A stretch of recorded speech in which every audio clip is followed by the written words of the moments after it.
What's going on, guys? It's Paul from Boosted Films, and this is my full tutorial on dropping the EVO 8 transmission. Now, if you want to skip my introductory spiel, you can jump to this timing mark in the video. Otherwise, thanks for listening to this introduction. I want to cover a couple of things that are kind of unique to this job before just kind of getting into this how-to video. Basically, one, you're going to need a way to hold up your engine. You will be removing 3 out of the 4 mounts that hold the engine in place, so you will need a way to hold your engine up. This may mean you'll need 2 jacks. A lot of people might have 1 jack at their house. You may need 2 because you'll want one to jack up the transmission and another to jack up and hold the engine. There are definitely alternate ways of doing this, but I just wanted to let you know about this right now before we get started. The second item is you're most likely going to need a specialty tool to remove an intermediate shaft that goes from the transmission to the transfer case. So a slide puller or a slide hammer is basically what they usually would use to pull that out. There are some other ways you can do it, but just letting you know right now that that could be a tricky point of getting this transmission removed. And finally, the throw bearing or the release bearing. A lot of people have trouble with that on the EVO. I cover that pretty well in the video, but just be aware that that could be an issue for you. And also removing the CV shaft, you're going to need a rather large 1.25 inch socket to get those CV shaft nuts off. And just a little more context for my viewers on this video, I filmed it over a couple days span because I had limited time to be in my non-heated garage in winter in Wisconsin. So whenever I had daylight and whenever it was relatively warm is when I got out to kind of film this process. And one final note, since this EVO is a 2003, it is a non-ACD transfer case. If you have an ACD transfer case in your EVO 8 and EVO 9, it won't be exactly the same. But basically from what I can tell, all you really have to do is remove the ACD line that runs fluid from your ACD pump up to your transfer case. You'll have to remove that to get access to one of the bolts to remove your transfer case. And then you also have to bleed that transfer case system once you reconnect that line. So that's all I have for right now. Obviously, it's not very easy to update these videos if new information comes along, or if something I did was wrong, or if something I did could have been done easier. So check the video description and look for updates there. If there is something that needed to be changed, that's basically where I'm going to make those changes. And also watch down there for links to other videos as this whole EVO transmission clutch removal install series continues. So that's it, on to the video. Alright, let's get started with this transmission removal. First, we're going to start underneath the hood, and we're going to remove the negative and positive battery terminals. And then we're going to remove the battery tie down and just take the battery out from under the hood. The next thing you're going to want to do is actually remove the battery tray. There are 2 bolts and 2 nuts holding that battery tray in place. So the next thing you're going to want to work on is removing your air intake. Obviously I have an aftermarket air intake set up. Yours may not be the same, but we're going to want to remove whatever you have there for an air intake. So I started by unplugging my mass airflow sensor, and then I removed a couple coupler clamps and any hoses that were running to the intake. Next, what you'll probably actually want to do is just work on removing your front bumper. If you want to do this in order, you could do that. I started removing the upper intercooler pipe first before I started taking off the front bumper. But basically, it's going to be easier to get to the intercooler piping couplers if you take off your front bumper. You may also have a plastic under tray on your car that you would need to remove as well. I have a different how-to video on removing the front bumper if you need it, but for most EVOs there's just going to basically be 4 bolts holding that front bumper on, 2 in the front, and then 1 on each side in the wheel well. So after that front bumper is off, we have easy access to remove the coupler holding the intercooler pipe to the intercooler. And after that is removed, we should be able to completely remove that intercooler piping. Next, we're going to unplug the reverse switch that's plugged into the wiring harness. And after that, we're going to start removing the shifter linkage on the transmission. There are 2 bolts on the transmission that you should be able to remove. And then after those 2 bolts are removed, you're going to have to remove the cotter pins and get the actual shifter bushings off. And just a heads up on these shifter bushings, I replaced these less than a couple years ago, so they were pretty easy to take off. Yours may not be as easy to come apart after sitting if they've never been removed before. Just be patient, maybe spray them with WD-40, do what you need to do to work them loose to get them off. So once you remove the bolts from the shifter base and got those shifter bushings off the transmission, you should be able to work on removing your speed sensor. There is only one bolt holding it in place. It is kind of hard to film and see. I actually did a complete how-to video just on removing the speed sensor, so if you need to reference that video, feel free to do so there. But basically you're going to remove the one bolt holding the speed sensor in, and then you should be able to pull your speed sensor out along with the wiring harness that it goes to. So that's about it for everything underneath the hood. Now you're going to want to remove your front wheels. So if you don't have an air impact, you want to break those lug nuts loose before you jack the car up. And then once they're loose, you should be able to jack up the car and remove the lug nuts for both the front wheels. And then we're going to set the car down on jack stands. And just a little extra safety tip here, if you want to, you can always slide your front wheels underneath the car. So in case that car fell, it would fall onto the wheels and not onto you, because obviously you want to be safe anytime you're going to be working underneath a car. And that's exactly what you're going to be doing here. You're going to be underneath the car for a lot of this. So make sure you have your car set up properly so it won't fall. And again, just throwing your tires underneath the car can be just an extra precaution. So next we're going to want to remove the nut that holds on the CV shaft. This is a rather large nut and it can be very tight. So if you don't have good air impact tools, or if this just hasn't been removed in a long time, it might be a hard nut to get removed. Another trick for this, if you don't have air impact tools, is to have someone just hold the brakes in the car and then have a breaker bar available, and then you should be able to get the nut loose that way as well. And next I'm just going to remove the bolt that holds the lower ball joint in. And you're going to notice throughout this video that I removed a lot more than I had to, and that's simply because I was going to change the lower ball joints in this car. So I'm actually removing the full lower control arm. You will not have to do that.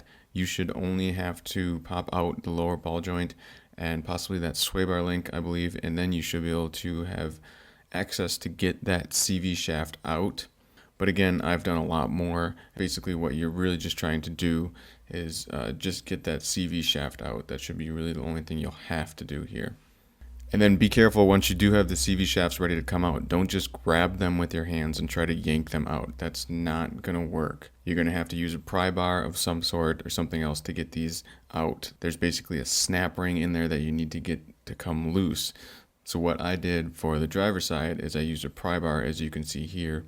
And on that CV shaft, you can see the kind of part that's green there. That's kind of where I had the pry bar on the CV shaft. And then you just need to give it a good, solid, quick hit, and then you should be able to tap it out, basically. This is really one of the parts of the job that can be very frustrating without the right tools and without the right knowledge of how to release them. So just know that you kind of need to get a good, solid hit on those to kind of release. It's just kind of one pop, and once they pop loose, they're loose. But it can just be a little bit of a learning process. So now we're on the passenger side. Again, doing the same thing, basically removing that lower ball joint and then removing that sway bar link is what I'm showing here. And I'm also just removing this dust heat shield here just so you can see everything better on camera. Now you shouldn't have to remove your outer tie rods, but I'm just going to show you a bit of a trick here, or how to actually do it if you want to do this along the way. So a good way to actually get that outer tie rod loose is to use a rather large hammer and then hit the side of where the tie rod goes in. You're going to have to give it a couple good hits, but then eventually it should come loose, and this should be better than hitting that nut. Even though we put that nut back on, you don't really just want to slam on that nut. You could end up damaging the threads and other stuff, so you don't really want to do that. But if you give it some good solid hits on the side, it should come loose. And next you can just see me using a pry bar to get that lower control arm down to pop out that ball joint, which then allows me to get the CV shaft free and out of the hub assembly. And a note about getting that CV shaft out of the hub assembly, this can be another thing that can be harder to do than it looks if they haven't been removed in a long time.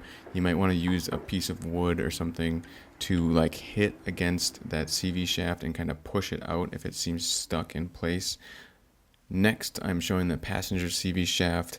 You should be able to use a pry bar if you would like. You could kind of set a hammer in place and then use a pry bar to pry that one loose. But I actually found it easier on the passenger side just to use a screwdriver. And I put that larger screwdriver right up kind of against that part of the CV shaft, as you can see here. And then I used a hammer just to tap it out and tap it loose. And then once it's tapped loose, you should be able to just pull it out by hand. Alright, and this is one of the trickiest parts. So removing this intermediate shaft. This shaft right here goes through the transmission and through the transfer case and basically holds them both together. So you need to remove this intermediate shaft to get the transfer case apart from the transmission. So the first thing you need to know for this is a bolt that you'll need to have an M8 by 1.25 bolt. The length shouldn't matter a whole lot, but you can't hardly get too long of a bolt for this. And what you're seeing now is basically my failed attempt at making some sort of slide hammer type tool to pull this out. I think basically this didn't work because either I'm just too weak and have no muscle strength, or realistically it just wasn't a direct straight on pull. So I did end up going to an auto parts store and getting this dent puller. So the main issue you're going to have with this slide hammer is basically getting that nut to attach to the end of the slide hammer. If you have a welder, that's probably the easiest fix. You should be able to weld something together.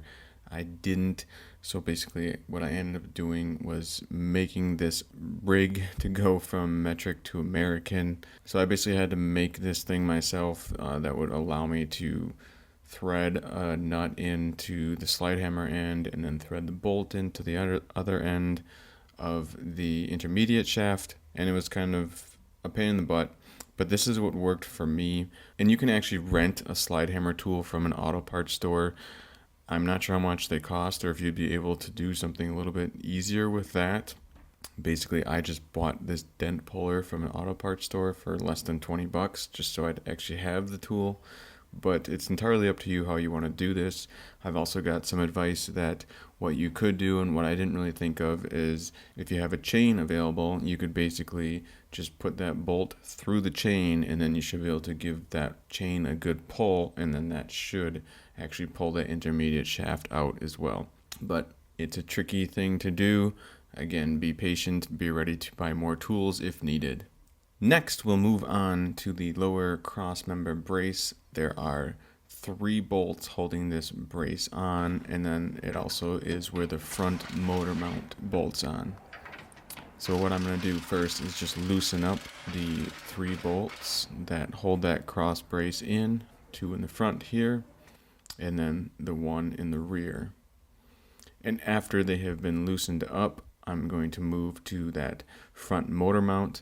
There is a bolt and a nut on that front motor mount you should be able to access pretty easily, and take that nut off obviously, and then the bolt should just pull out. And once you've done that, you should be able to remove that cross brace. And what I like to do for most of this job is, when I can, I'll try to put the bolts or nuts back in place where they came from, so when I go to put this back together, I know where they are. Next, we're going to move on to removing the starter. So there's 1 nut on the starter you'll have to remove to take off an electrical wire. And directly behind that, there's another cable that's basically just plugged in. You should just be able to pull that loose. And there are 2 bolts holding this starter on. This first bolt I'm removing with a wrench. And just a tip here that you can see that I used is basically what you can do if a bolt is rather tight and you just have a wrench on it. If you need more leverage, you can attach the end of another wrench to make basically that wrench longer, and you can have some more leverage there to break that bolt loose. And then coming from the back side here, you should be able to remove this second bolt holding that starter in place, and then the starter should drop out. Now moving on to the inspection cover. This inspection cover is held on by 4 bolts, 2 of which bolt into the transmission, 2 bolt into the engine block.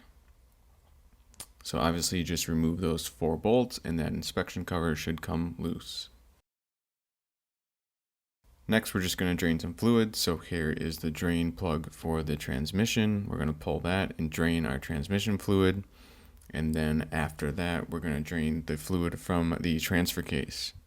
And I also just want to kind of show you what things look like right now. This is a non-ACD transfer case, so this transfer case cover might look different than yours if your transfer case is ACD. So yes, we're going to remove that transfer case drain plug so we can drain the fluid. And then we're going to start removing the 3 bolts from the bottom that hold the transfer case to the transmission. They're going to be 3 shorter bolts. And then there's also 3 more bolts that hold the transfer case to the transmission that are above. So 2 of the 3 top bolts are easily seen right here. And what I'm going to do is actually just put my socket on from the top of the card, reach in and put a socket on the bolt. And then what I'm going to do is crawl underneath the car with a longer extension in my ratchet and then get to that bolt from underneath.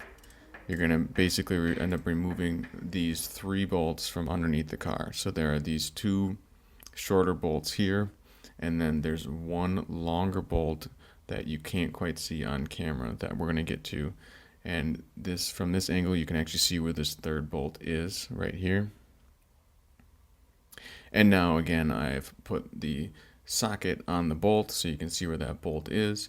And we'll remove this bolt similar to the other 2, where we're going to get access to it from underneath the car.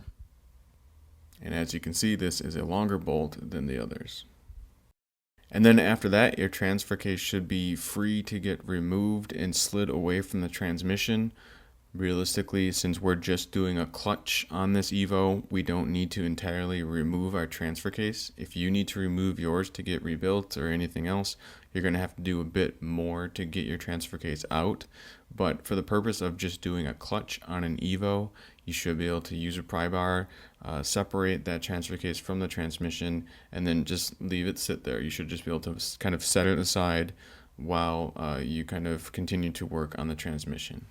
Next, we're going to move on to the slave cylinder. There are 2 bolts holding the slave cylinder in place, so we're just going to release those. And now we're going to move on to the next tricky part of this job, and that is releasing the throw-up bearing. Now, I've also made a different video on how to do this, but I'm going to walk through it here as well. What you're going to need to do to release that throw-up bearing is have a pretty big screwdriver ready to go. You need to remove, obviously, this plug here so you can see up into the throw-up bearing.